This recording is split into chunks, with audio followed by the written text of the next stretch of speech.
Well, the White House has officially declared the threat from fentanyl and other drugs pouring across the southern border. Joining us now for more on this, former DEA Special Ops agent Derek Maltz.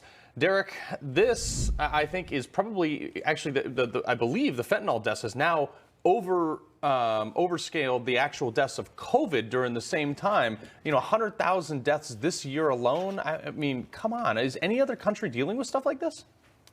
Carl, absolutely not. So first of all, the White House once again sent out mixed messages to the country. They announced these executive orders on the Transnational Crime Council. They announced what an extraordinary threat to national security drug trafficking is. But at the same time, the border is wide open. Look at the statistics of drugs being seized in the country. Like fentanyl is up again in November. Cocaine is up. Methamphetamine is up. By the way, Carl, do you know that methamphetamine is up 164% from October? We are averaging 29,000 pounds of meth being seized by the Customs and Border Protection in the first 2 months. Yeah. We're going to break records again for seizures of drugs. So you can't have an open border and then talk a big game about transnational crime. Doesn't make sense. Yeah, no, the only thing rising faster than inflation right now is the fentanyl use in America, which is tragic at that. So the DEA, though, held a press conference. They pushed this one pill can kill campaign. Take a look at this, though. DEA's investigations show that these tragic deaths are not accidents.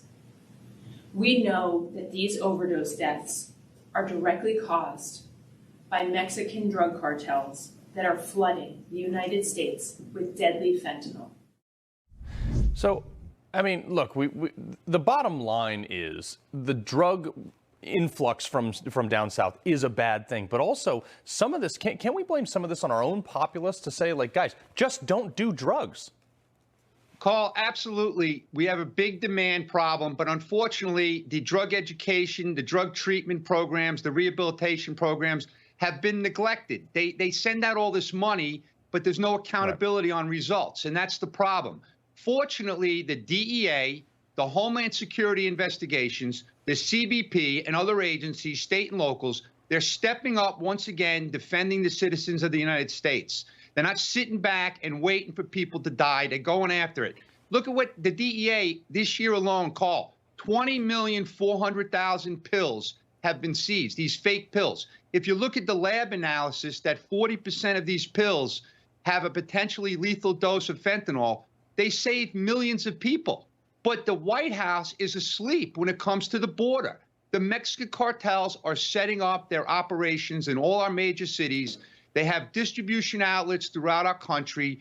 The violence that's going up in the cities, a lot of it is directly related to, drug trafficking and arms trafficking from the cartels and the gangs.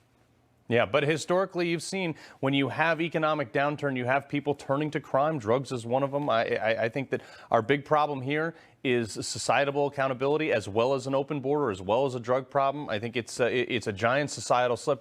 Former DEA agent, Special Ops, Derek Maltz, appreciate you joining us. Thank you, Carl. All right.